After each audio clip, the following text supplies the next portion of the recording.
Hi, and good evening. I'm Stephanie Agar, the Membership Events Manager, and I'm absolutely so pleased that you're able to join us online tonight for what I know is going to be an inspiring conversation in conjunction with the publication of this gorgeous new book from Phaidon, which beautifully illustrates the enduring appeal of flowers through art and design, which I will also add is available to purchase through the V&A shop. I think a link will be being added in your chat box right now. And I do want to say thank you to everyone who has joined us this evening, as every ticket purchase does go to support the work of the museum, so we are greatly appreciative now more than ever. Before I hand over to tonight's speakers, just a few housekeeping notes. The talk will be about 45 minutes, and then we'll have time at the end for questions. Please do put any questions in the chat box as you go along. It's to the right of your screen. The questions won't show up right away, but rest assured I will be seeing them, and then we'll get to as many as we can at the end. We will be sharing a recording of the talk this evening with all ticket holders, so if you're not able to join us for the whole thing, rest assured we'll be sending it out to you, or if you'd like to watch again, you'll have that opportunity as well. And we do hope you're able to join us at other online events in the coming months. Do check the V&A website and make sure you're signed up to our emails to receive them. If you're not getting them, you can always just email into the membership team and we'll make sure you're signed up. But now I am absolutely delighted to introduce tonight's panel.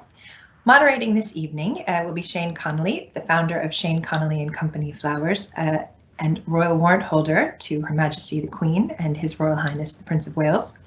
He is joined tonight by fellow contributors to the book, Gill Saunders, who is a senior curator of prints in the Word and Image department at the V&A, and also author of Picturing Plants, an analytical history of botanical illustration. And then also joining us is Polly Nicholson, specialist flower grower and founder of Bainton Flowers, and historic tulip and antiquarian book specialist, so quite a few strings to her bow, and I know they all have a lot that they're interested in speaking about this evening. So on that note, I will hand over to Shane. Shane, over to you. Thank you very much, Stephanie. I think I can say that all three of us are completely thrilled and honoured to be here. And this book, we call it the lockdown book, because we received literally thousands, we and several others received thousands of photographs of incredible images, things you recognize, things we had never seen, things that you can't imagine ever you hadn't seen. And then we had to whittle those down to the probably a few hundred, 350, something like that, that are in the book. I just would love to start off by talking with amongst the three of us about how we actually did that. Did you have a criterion, Gill? Yes, as you say, it was rather daunting to be faced with so many images to choose from. But in the end, it became quite simple for me, because the things I decided I wanted to write about were really the things that I knew about, things that were in the V&A collection, things that fall into my particular areas of expertise. So I chose to write about some of the wonderful 16th and 17th century botanical illustrations, also some of the wonderful London transport posters from the 1920s and 1930s. There's a lovely one advertising the Chelsea Flower Show, for example. And then because I'm responsible for so many different things in the V&A, I also wrote about wallpaper designs, because amongst other things, I'm the V&A's Curator of Wallpaper. So I had a really eclectic choice. Yeah, I was much less sensible than you. I just decided that it had to really move me and really make me feel that I saw the character of the flower that it was trying to portray. And if it didn't do both of those things, I put a big X beside it. But I didn't think what I had to write about. So I was writing about things I didn't feel quite knowledgeable enough. But that was a great challenge too. And Polly, what about you?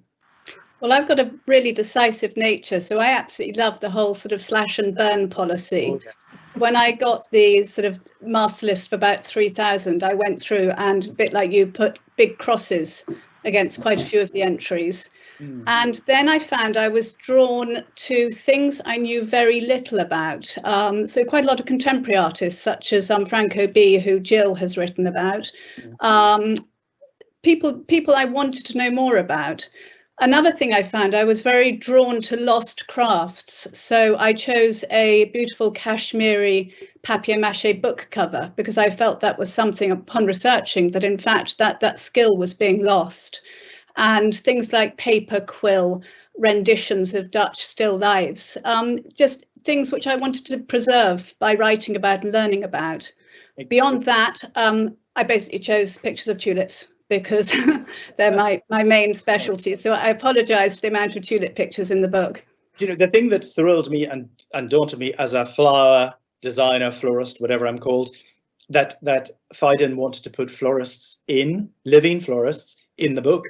And I mean, it's what I want. I want flowers to be considered an art form and flower design. But then it made you think, well, actually, these people we choose have to be so importantly contributing to that aim. And I must say, I found that the most difficult of all. You know, to sort of take affection out of it and choose people who are really making their mark and will be remembered long after they've gone. That was an extraordinary thing. Were there images that made you really see flowers differently, that sort of captivated you, that completely changed? I mean, for me, one of the ones was the Elspeth Kelly cyclamen, and I just think that's extraordinary that in a few lines an artist can convey the nature of a cyclamen flower. And, you know, you look at it and it's cyclamen, it's completely, that's what it is, but it's just a few lines. Mm-hmm. And, you know, that is something as a flower designer I can't do. I can't just use a few lines like that. And that's, I just found that extraordinary. And, you know, the Ruskin fritillary and lovely Brit's pictures of the hellebore, it just shows the essence of that flower and makes you look at it. Were there ones that did that for you? Yes, if we have the next slide, which I think is Edward Steichen. Yeah, here we are. This fabulous photograph of foxgloves, which Edward Steichen took in his garden in France. This, to me, I knew Steichen's photography, but I didn't know this particular image, and it's quite extraordinary the way he focuses in on the plant to the point where it is almost an abstract form. And we're getting a sort of bee's eye view of the flowers, you might say.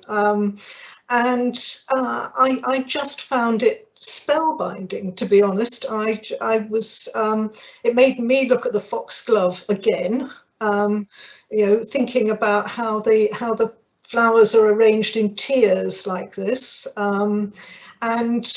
it conveys to me the importance of Steichen as a photographer, because he was instrumental in moving photography on from being a sort of documentary medium to being an art form, an independent art form in its own right. And I think you can see that in this picture. Yeah. And Polly, you also chose the block daffodils. Yes, and actually it makes a nice contrast because it shot, I think it was only, have we got the slide for that? Yeah, next slide, I think. Okay, yeah. Yeah, that's it. It was taken actually, I think, only 2 years later, but it stands in real contrast. It really is a plant portrait. The photographer he's focused on the flower heads almost as if they're faces, and the background's very soft focus. And it's got this richness, partly because Bloch was a pioneer in colour photography, or polychrome colour photography, where the colour pools, so you get this richness to it. Wow. And I think it looks really contemporary. I think it looks like the flowers I might see if I go to a flower show or if I exhibit in a flower show, and you see them in glass bottles. So that really spoke to me. It's this sort of specimen-like thing, and it makes you appreciate so much more that actual flower. And the simplicity, the way they're just arrayed, so you can see every head individually like that. I mean, it's extraordinary. It's absolutely extraordinary. And you, Gill, also chose the Redoute, the Amaryllis. Yes, I did. If we could have the next slide, please. Yes, this is one of the most magnificent botanical illustrations ever printed, in my view. This is by Pierre-Joseph Redoute, who was one of the most skilled and most influential botanical illustrators and flower painters in the early 19th century. He was actually commissioned by the Empress Josephine to paint and to reproduce a number of the flowers in her garden at the Chateau de Malmaison. And as you can see, this particular amaryllis was named for Josephine, Amaryllis josephina. And it's just an extraordinary thing. It's one of the earliest examples of colour printing, and it conveys so accurately, I think, in such exquisite detail, the sort of delicate fleshiness of this particular plant. And as I say, it's an early example of colour printing, but some watercolour has been added to it by hand after printing. And it's on such a scale and is such an extraordinary portrait of a plant that I think it's just overwhelming, really, in its skill and beauty. Yeah. Gill, am I right in thinking that's the only double page spread in the whole of Lily album? In that particular book, it is literally the only one that is so large it has to be on a fold-out plate. Yes, I love yes. that. It's earned its place, hasn't it? Yeah. Yes, absolutely. It is that extraordinary thing. Should botanical art be absolutely accurate to scale, or should it be miniaturized, or should it be grandified?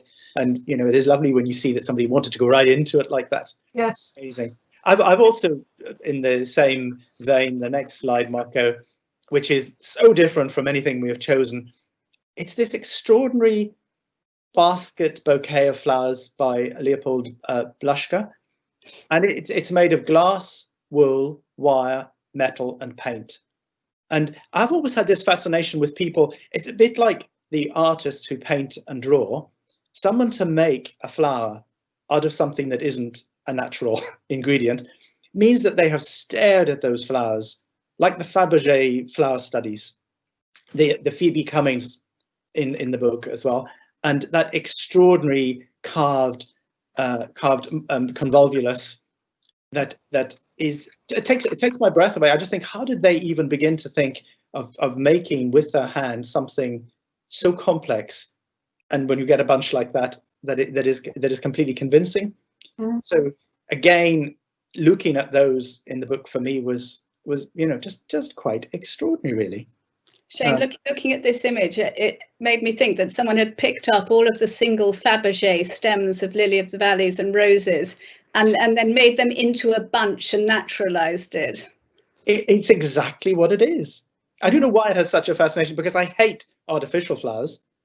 This is a completely different league. You know, it's not mass produced, and it's not made of plastic and synthetic fiber. It's a different league completely, and it's got the hand, as you were saying, the lost skills. It's got the hand of man in it. It's got that real feeling that somebody has labored over it and made something exquisite out of base metals, sort of real alchemy, if you want. It's an extraordinary. He also made human eyes full size. That's very useful. Which he painted I mean, they were quite extraordinary. That there's displays of them in boxes, ranks of eyes. It's very, very creepy. Oh well, maybe we didn't have those in the book for obvious reasons, obviously. So then the next sort of thought I had was, what do you think made artists choose a particular flower?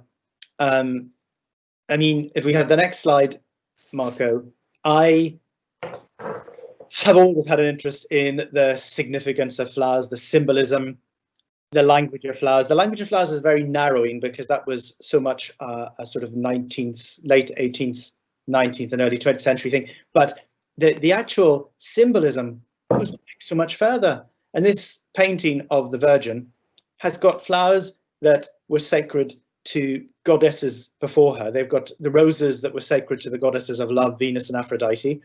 The Christian church realized they had to sort of do a bit of good PR, so they didn't want people to be disappointed at losing their goddesses and the symbolism. of flowers, and they brought them to the Virgin Mary, and they symbolized love, and still symbolize love. Big red rose on Valentine's Day with its carbon footprint, which we can't talk about just now. Hyacinths also, you know, they were from an affair between Hyacinthus, the beautiful youth, and god Zeus, and they symbolize constancy of love. The Virgin Mary would give you constant love. Orange blossom, which we'll also talk about later, symbolizes fertility and purity. And tulips were the big thing of that century. So they were saying, let's give the Virgin Mary these tulips. They didn't have such ancient meanings. And I just find that, again, it just stitches you back into nature, and it shows you the depth of knowledge that these artists had. And I mean, I find it extraordinary. Gill, you chose one which is a complete contrast. The next, yeah, exactly. It's not the Virgin Mary, is it? If we have the next slide, please. Yeah. Well, we're still talking about love, so there's a continuity there. This is a piece by Kerry James Marshall, who is an African-American artist, and he's made a whole series of pictures in which he shows black couples in a way that perhaps defies certain kinds of cultural expectations. So this is quite a tender embrace between this young couple, and he's accessorized this image with these bold images of daisies. And he's chosen daisies because they symbolize happiness and innocence, and there's a kind of purity to them. Do you think he knew the? I mean, most of us look at a daisy and think it looks so childlike and innocent, but do you think he actually knew about its real meanings in the language of flowers? I think he probably did. He's used flowers in various different works, which all have not a sort of in-your-face symbolism, but a kind of subtle reference point in relation to the central image. So I think he is very conscious here that the daisy is a symbol of purity and innocence, and that's what he's trying to emphasize, I suppose. In the 18th century, it was actually called the flower of love. Sorry, in the 15th century, because of that, he loves me not, he loves me, he loves me not. And so again, it's sort of lovely, and it's amazing. You know, these flowers add so much more to that picture if you let them. Yes, I quite agree. It makes it something very different than if it had just been a straight representation of the couple with no accessories, as it were. And the accessories are almost more important than them. Yes. And if we speaking of romance and a couple, the uber lovers of Prince Albert and Queen Victoria on the next slide. Polly, this was one of the ones that you wrote so beautifully about. Queen Victoria's Orange Blossom Parure, which means basically suite of jewellery. And Prince Albert gave this to Victoria over a number of years. You can see there's little green, they look like, they're variously called myrtle berries, but they're oranges, and green oranges. They represent the first four of their children. And I like, again, the fact that Shane, this represents purity, fertility.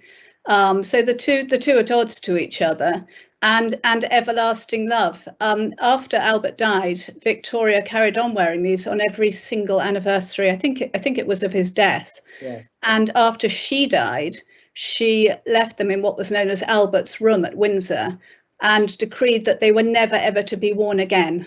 And they have never been worn by any of her descendants. And in fact, they're in little boxes with inscriptions on them. Wow. I mean, it is extraordinary how much that could mean to someone, that gift of orange blossom. And when she wore fresh orange blossom at her wedding, the Archbishop of Canterbury was horrified because he felt that the Queen's fertility should not be sort of on such great show as that was. It caused a bit of a sensation. And I love that. And of course, she wore fresh orange blossom and myrtle at her wedding, and I think she was the forerunner. I think she made weddings white in that respect. And she made orange blossom. She was very keen on symbolism, being a very sentimental woman as well. And so the orange blossom, she loved the fact that was purity and fertility. So it's And speaking of those things, the next slide is one that I had sort of chosen because it's an early Valentine's card. And again, I just love when I see things like this, I love looking at the flowers to see what they're trying to say. I mean, obviously you can't quite see what all of those are, but the pink roses symbolize perfect happiness and red roses symbolize love. So, you know, it's saying you're making me very happy. It's got lilac, which is the symbol of early love, you know, first stirrings of love. It's got little convolvulus. Well, convolvulus, as we all know, clings to things. So it's got that very much that let's cling together. And it would have been as clear as the words are to you and at me when someone got that, when that was received. And I found that incredible that there was that level of knowledge. Completely incredible. In fact, I think Oscar Wilde said it was more important to be fluent in the language of flowers than to be well dressed. Quite something coming from him who was so beautifully dressed. But Polly, you've also chosen something with the language of flowers in a slightly more vague way. The next slide. So Alphonse Mucker's plate called Language of Flowers. It's a lithograph print, which is in a much bigger album, which was supposed to work as a sort of design manual. Yeah. And I have been to the Mucker house in Prague a couple of times because my relatives lived there and they were friends with his daughter-in-law, Geraldine. So I've seen a lot of the design for his works and memorabilia and have a real fondness for them. I love the way the lilies swirling in this picture are reflected in the girls swirling locks of hair. And again, of course, the lilies represent innocence and purity. Not so sure about Shane, the fact that some of them are sort of apricot coloured, does that make a difference in the language of flowers? I think the problem was with the language of flowers, by 1900, when this was painted, the language of flowers was getting quite muddled. And I think artists were reinterpreting things in their way because it looked pretty. So it did lead the First World War, and the pre-Raphaelites really ended the language of flowers because they muddled it all up. Yeah, so it's very interesting. And then you have chosen in the next slide, Gill, again, yes, even more interesting title. Yes, and I should say for the audience, this is the right way up, because as you see from the title, it's got a rather macabre title, A View from the Ground from a Corpse. This is a representation of poppies, and it's a piece by Franco B, who's a performance artist. And he's referencing poppies, obviously, as the symbol of commemoration of the First World War. But as a performance artist, he's made a number of drawings using his own blood and drawn with blood on white canvases.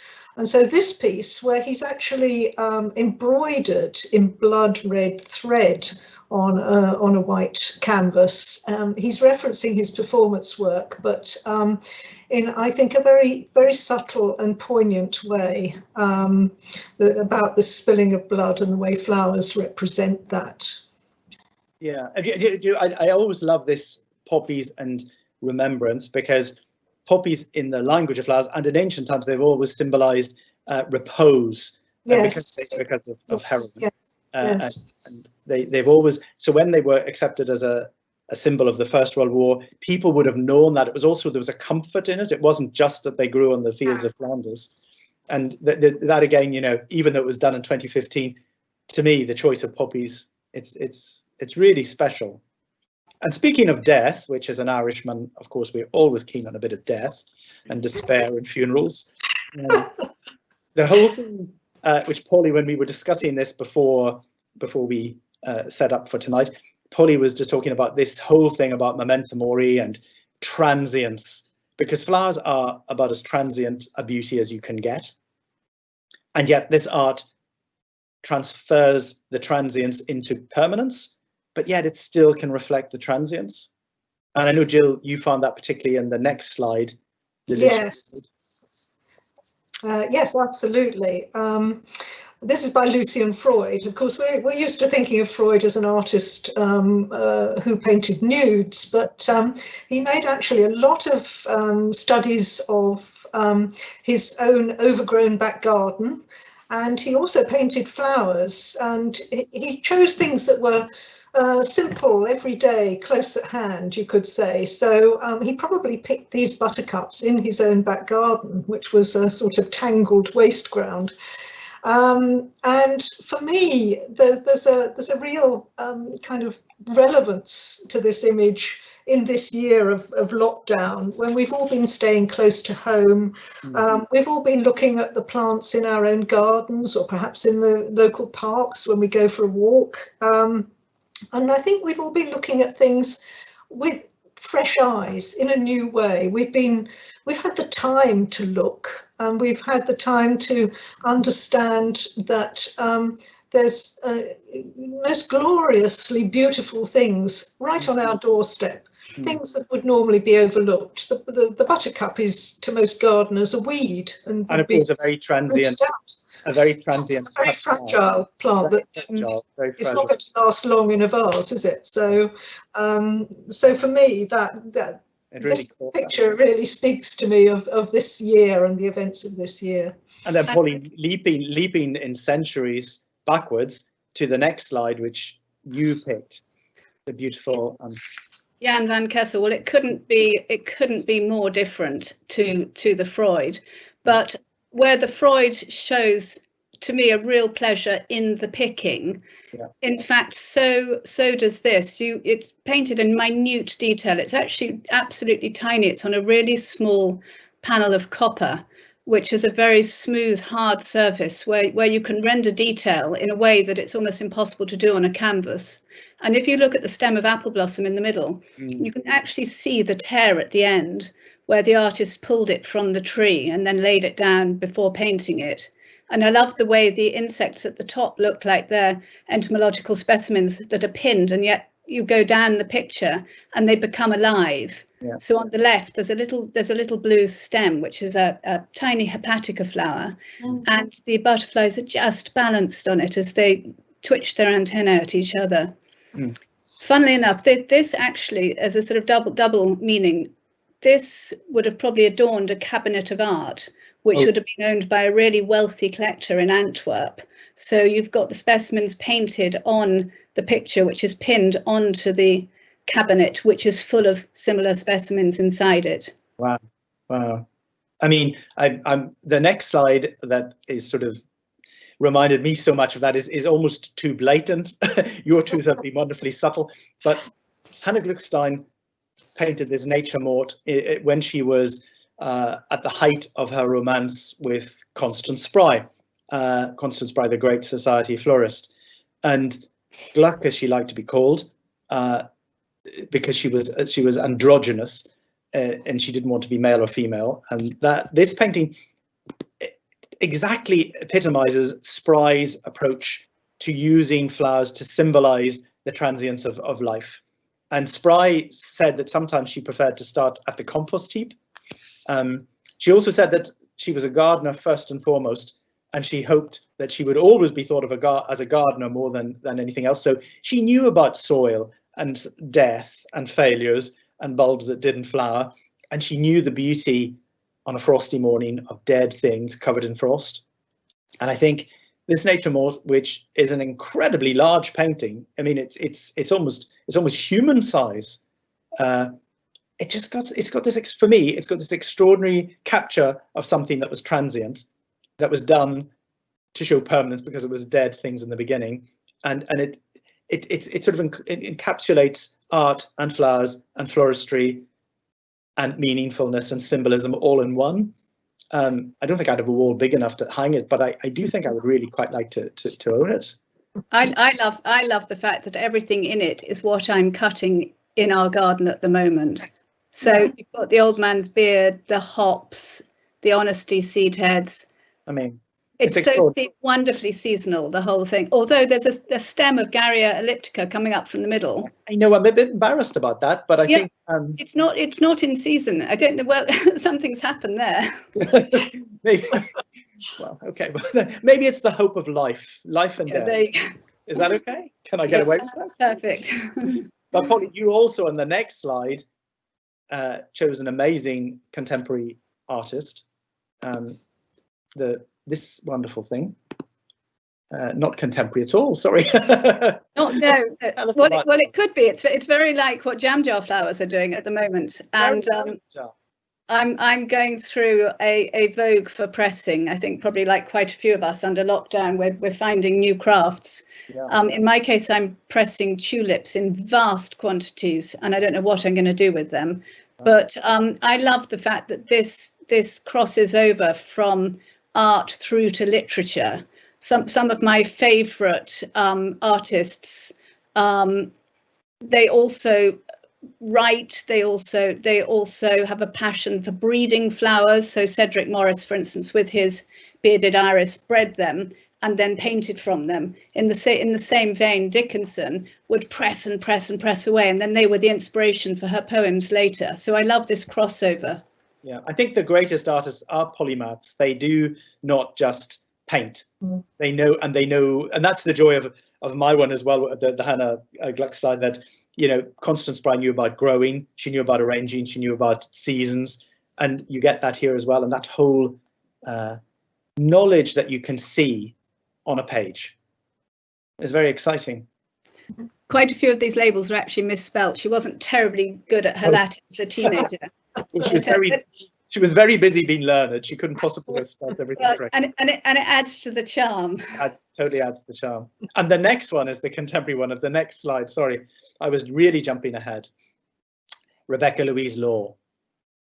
So this is interesting because talking about the nature mort, yes. She has the entire body of her artwork is based on dead and dying flowers and leaves, and she uses millions of them, and they're threaded onto very thin copper wire. So you have this extraordinary tension between the tensile strength of the wire and then the flowers. I think she has to have a large team with her to do something like this, presumably. Yeah. And they're left to decay for months, and you can go back and visit them again and again as they're decaying, and the smell changes and the atmosphere changes. And I think, sorry, interrupt, but you know that she is an artist who then worked as a florist, and she saw all the bits of flowers and the heads of flowers discarded on the floor of flower workrooms, and that's how she started in the whole process of this. So it's recycling, it's upcycling, it's very exciting. Very relevant. Very relevant. For a work like this, she'll actually, I mean, a certain amount will be picked fresh, and she'll have volunteers who go out and do a lot of picking for her, but she'll actually reuse all of the previous works, flowers, to start afresh for this one. So it really is recycled. Yeah. And indeed, in the Garden Museum has got a lovely cabinet with one of her decaying works. And it every time you see it, it's different. So it's an extraordinary piece of art, which uses flowers to portray flowers. You know, it's a very interesting, and this whole bringing of flowers into life and into our lives, which art also does. And I know that, you know, some of your expertise, Gill, is very much in the domestic design of flowers, or flowers in domestic design. Tell us about the next slide. Okay, if we can have the next slide. Yes, here we are. This, of course, is William Morris, and William Morris is renowned for the fact that almost all of his designs for textiles and wallpapers involve floral motifs, floral patterns. This is a textile called Kennet, and this is perhaps more stylized than most of his patterns.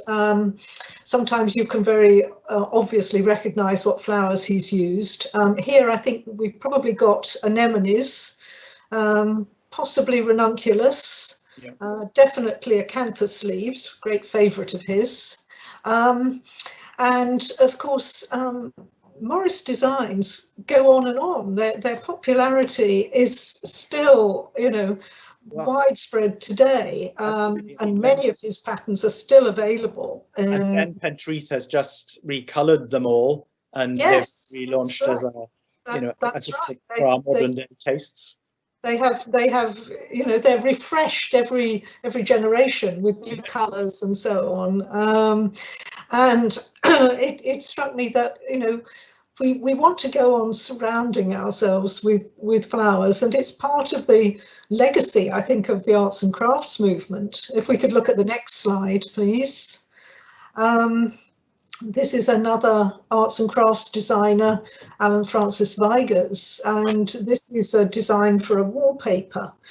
And you can see again a sort of stylized version based on naturalistic flower forms. And you've got columbines and you've got nigella, love in a mist.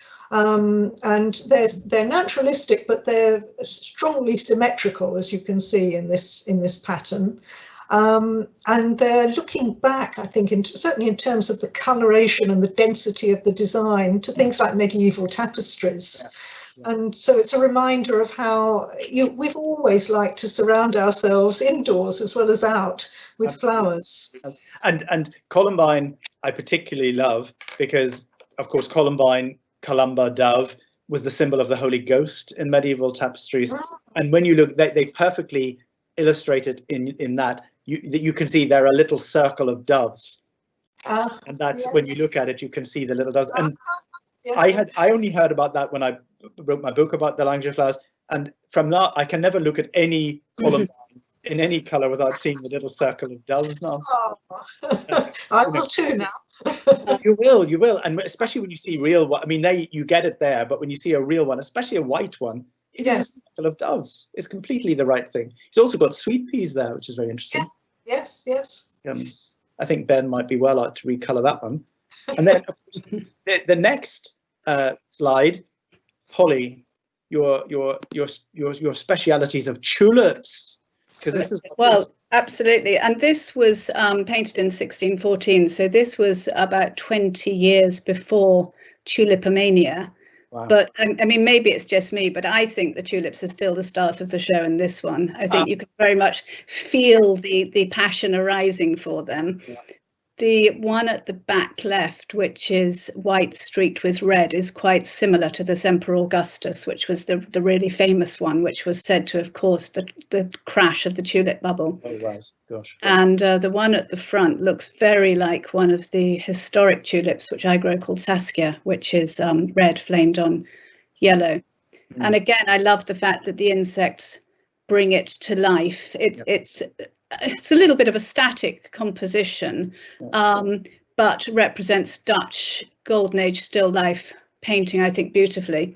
It's also an illusion. It looks as though these flowers were painted at the same time, but they weren't. They were flowering over a long period. So you've got calendula from high summer at the front. You've got the roses. You've got the lily of the valley at the back. So the artist would actually leave a gap for the appropriate flower, and when it came into flower, he would paint it. So it was a very prolonged, painstaking task. And do you think that's why in the world of cut flowers today, people expect to have all their flowers all the year around? They don't have the artist to paint them when the gap arrives. Well, they don't if they come to me, Shay. No, that's not to you, Polly. They get what they're given. It's in season. It's extraordinary that this was one way of getting around the seasonality without destroying the planet.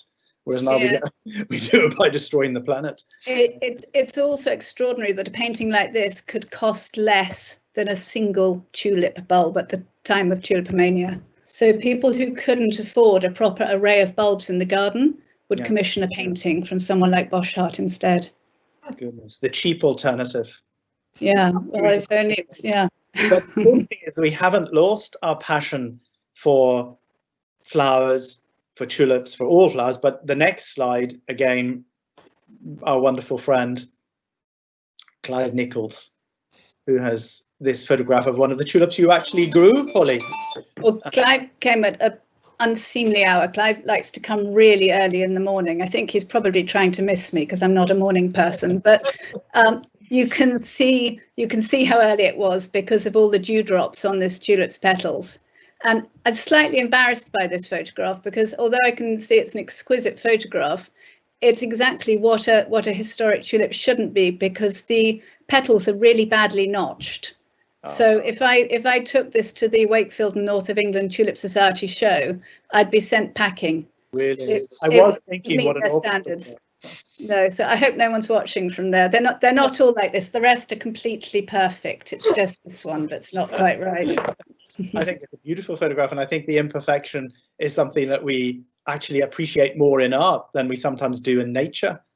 It's a very interesting thing that, you know, that when I use fresh flowers, I love the imperfections. Obviously not great big bruises but the fact that it's not perfect is part of its perfection.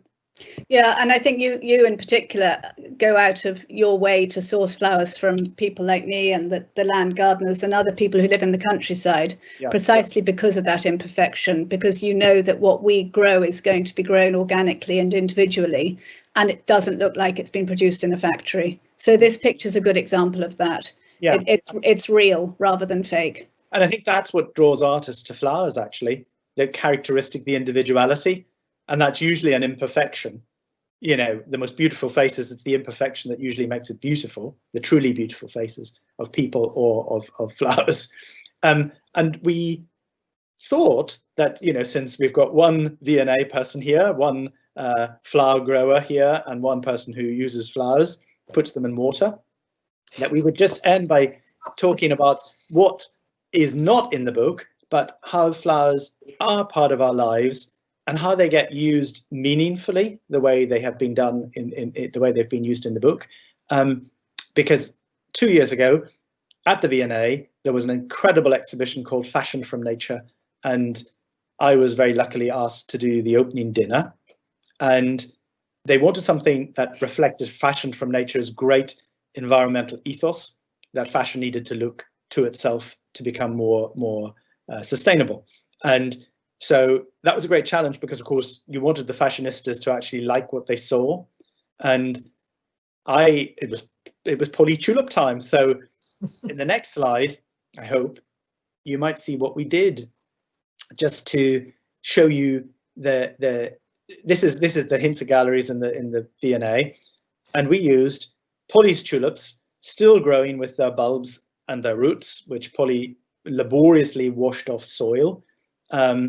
And we put them in glass containers the whole way along this very long table, so that people could look at these and see every part of the plant, every part of the flower, see that it was growing, with a little note in front of each place which said, these flowers will be returned to Polly tomorrow. They've been grown organically and will be returned organically to Polly to dry out and replant.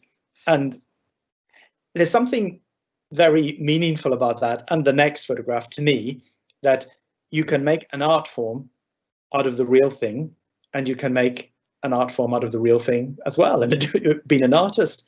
And I mean, we were very proud of this, weren't we, Polly? I love being part of the whole process, having grown them. And I should say one or two from my friends at West End Flower Farm, because Shane's quantities got greater as we went along.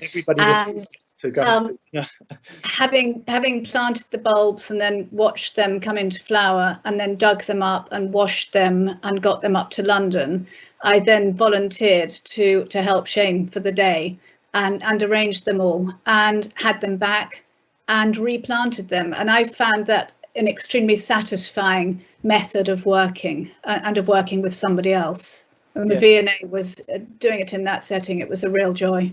It is a real joy. And the real joy is also that you have brought those flowers to make their performance, and then they've gone home again to sort of recycle and upcycle and become a bit like one of the wonderful fabric designs in the wallpapers, where they're abstract and they're being allowed to do what they did. And even going back to the cyclamen at the very beginning, you can absolutely, it's lines and flowers, and you can see what the flower is. And the flowers did this. I'm not blowing my own trumpet. The flowers were you know, it was all about the flowers, not about me. And again, that's what some of these wonderful paintings are all about, don't you think? It's all about the flowers. The flowers are what you see first rather than the artist. The enduring appeal, yeah. And I think if we can all just bring 1 or 2 stems, you don't have to grow them in vast quantities. You don't have to have a flower farm. You don't have to be a florist, but to bring 1 or 2 stems into your house and put them in water and enjoy them at times like this. And that's what this book, more than anything. That's what this book has given to me. Again, I've never not had it, but just that feeling of the joy of seeing a flower and the joy of the creation and looking at it really closely. Yeah, there's nothing quite like it. It's worth. I would recommend everyone read the beginning and the end as well, because in the end Shane talks about the meaning of flowers beautifully. I mean, it's almost a book in itself. And at the beginning, Anna Pavord describes what flowers mean to us, and I really recommend reading that introduction, which is exquisitely written. Is it? Anna, who is a great expert on tulips and extraordinary person in every way, actually. The expert, my tulip guru. Yeah. So I think we've sort of rounded up. If people would like to ask questions. Wonderful. Well, thank you so much, and please do add your questions. They're starting to come in. Please do add your questions in the chat box.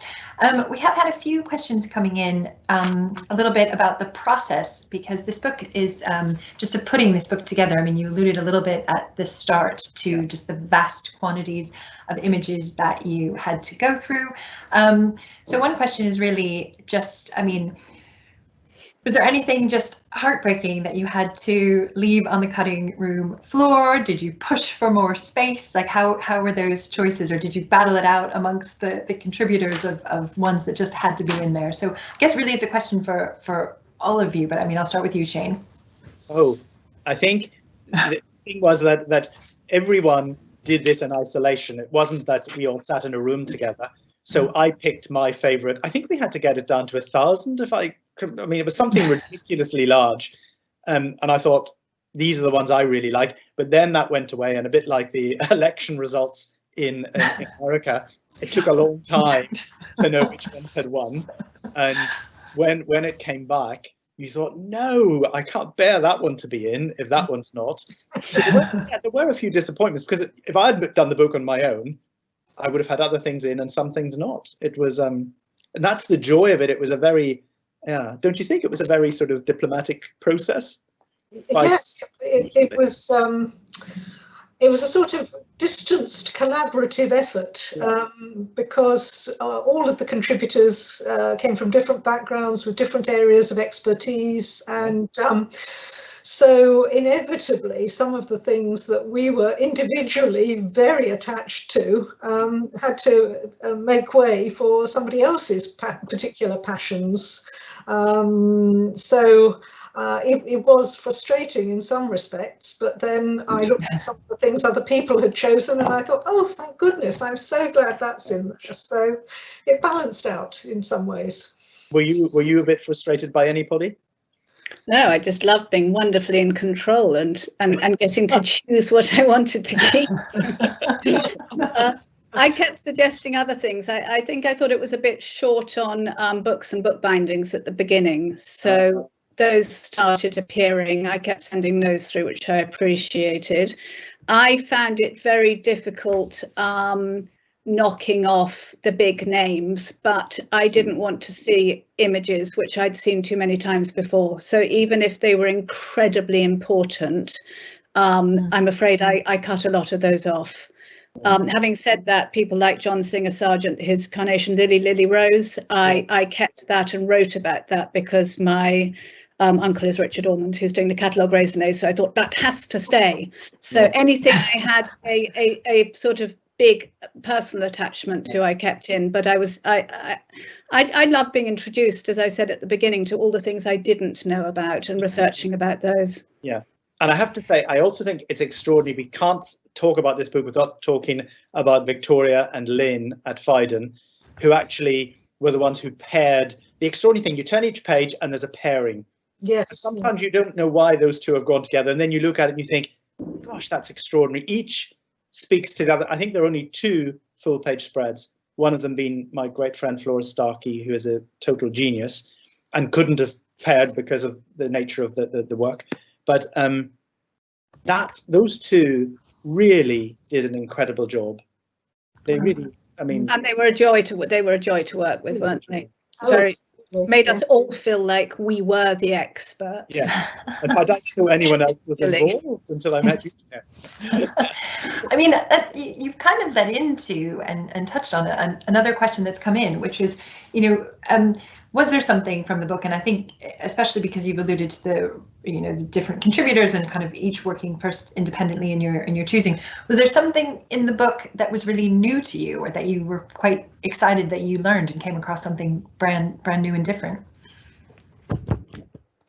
Gosh, lots, I would say. It's a huge amount in areas of contemporary art and installation that I was not familiar with. The Rebecca Law piece, for example, that we saw earlier, that was new to me, and that was, dumbfoundingly beautiful, and I was very excited by that. Yeah, I mean, I'm sure you had a few surprises as well, Polly. I find every time I open the book, I'm surprised. Just the process of preparing to talk today and reading about all of your different choices. Franco B's exsanguination performance art at the Tate Modern. I was mesmerised by the image of this man bloodletting as he walked up and down the runway. I'd never have come across things like that. No. I'm not sure I want to, but. So it was opening up doors. It was making me realise that it was fine not to know anything about an artist, and to have something like this introduce me to it and lead me down new avenues. And I think that's the cleverness in the pairing of pictures as well. Sometimes you see the artist you'd never heard of or thought of or known could even exist on one side of the page, and the other side something a bit more familiar, and suddenly you see it in a different way. It's very clever. The only museum I've ever seen curated like that is the Louvre in Abu Dhabi, which I went to a couple of years ago, and that's the entire basis for the exhibition. They don't worry about chronology, they don't worry about which country it's from, but they pair everything. And if you can ever get there, do, because it was absolutely... We can never get out of London or out of our country house. Okay. Yeah. But dream. So there are a couple questions which I guess are sort of similar and in the veins of the who's your favorite child, but do you have like one image, because you were contributing a number or commenting on a number, is there one that is your favorite? And again, this is a question to all of you, and also are there any specific ones that you would choose that really transcend time and style, so that are timeless? Because I know some of them, it spans such a range of eras. So whether or not there is just that one that sums up floral art for you is the one not to miss. Is that too much to ask? Wow. Well, I would say for me it would have to be the Lucian Freud. It's such a beautiful image of a simple, beautiful flower, and I, if I had to rush from a burning building with one of those pictures, that would be the one for me, because it speaks to me so powerfully. It's funny. I mean, I felt that there were a lot of categories in the book, and certainly the one I felt most passionately about was the flower designers, florists category. And Constance Spry was always going to be in that book, but I was adamant, and poor Victoria had to put up with me being very adamant that it was the picture of Amaranthus that she arranged in 1934 for her first book, because I think even to see that today would be startling. And I know it's a photograph of the piece of art in a way, but I felt passionately that picture had to go in, because it is so of her ethos, and it is completely sensationally clever to do something so simple with a flower which at that time was considered really beneath contempt. It was not a smart flower, not roses, it's not fancy tulips, it's Amaranthus, and she pulled all its leaves off and arranged it in a big beautiful urn, and to me there's something utterly glorious about that. utterly from the world of flower design. Polly, have you got a favourite? You're looking very anxious. Just all the tulips, really. Might be. There's so many wonderful Boschards and Bruegels. Clive's photograph. I just keep going back to the tulips, but I'm greedy. There's the most beautiful. I don't know if any of you have noticed it, because it's a very quiet picture, but it's a mosaic of a basket of flowers. Yes. From the 2nd century AD, and it's very unassuming, but it somehow draws all the threads together. It has the flowers. It's worked like a tapestry in stone. It could almost feature on a sort of hall table today, absolutely tumbling over, and it feels very, very real despite being 2,000 years old. So I think that's possibly my favourite image, and it shows the enduring power of the flower. Yeah, that's absolutely true. And that's the joy again, that it does have, it isn't specifically one period. In fact, some of them you look twice to think, oh, that is about a flower. And that's another very clever thing about this. Yeah, very clever. I think you sort of touched on it there, Shane. We do have a question, and also Polly in your responses, but what do you hope for someone who is new to flower art or floral inspired art, who's never really looked at this, would most take away from the book? I would wish personally that they would realize what a responsibility they have to portray nature through the flowers that they're painting. And it's not about the cleverness of them and their technique. It is about the message that they give out. And that's what some of those paintings touch me so much, because it's about the flower. So I would say, I would wish that they would look at this book and realize their responsibility in a good way, not in a frightening way. Well, if that's not going to put them off, I don't know what. There are far too many anyway. No.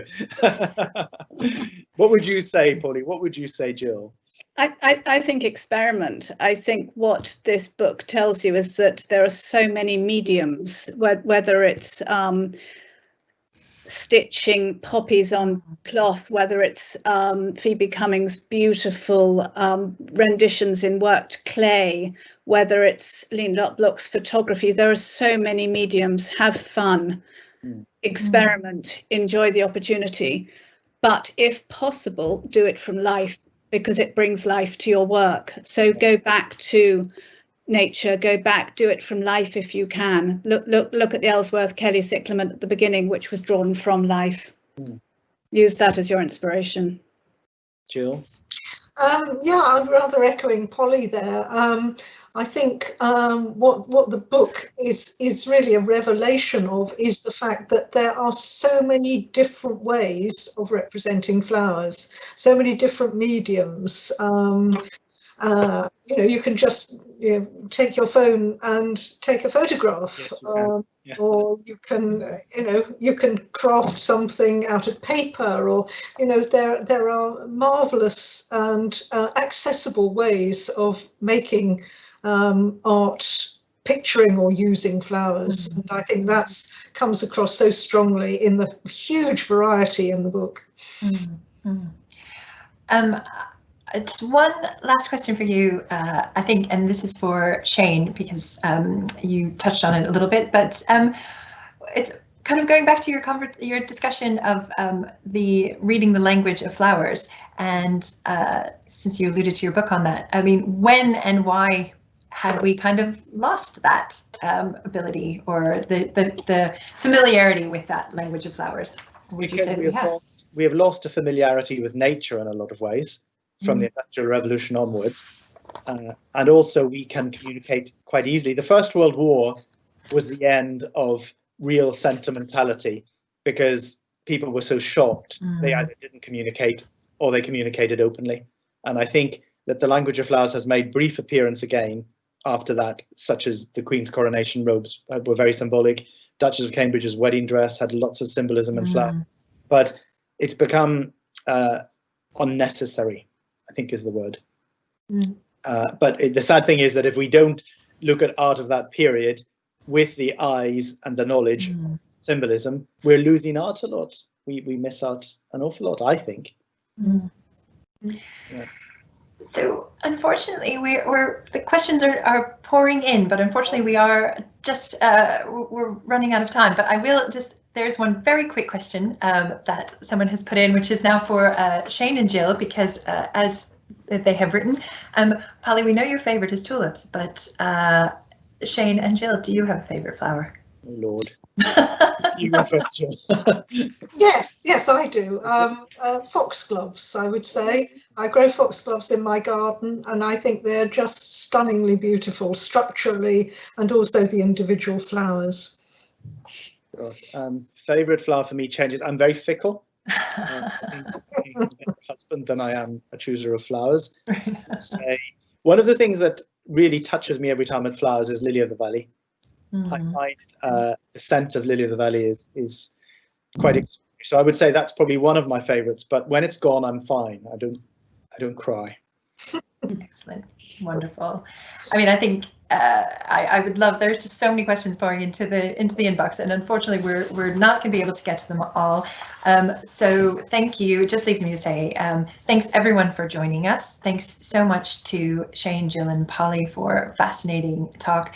I know we just barely skated the surface of everything that is in this beautiful book that spans so many centuries, genres, as you pointed out. I mean, we probably could have taken each section and spoken for an hour on all of those. So please do have a look, and I invite you, as soon as we are able to come into the museum, that you are able to come back into the V&A and see all the different interpretations of flower in artwork that we have throughout the museum, including what I will put a plug in for my favorite, which is something called the Devil's Trumpet, which is in the Silver Gallery, which for those of you who have visited is a beautiful bouquet of cutlery, which until you take a closer look, it is, I didn't notice it the first time, I will admit, the first time I walked past it. So it does leave me to say, again, just thank you all for joining us, and thanks again to Shane, Gill and Polly, and we look forward to seeing you at another event in the future. Thank you.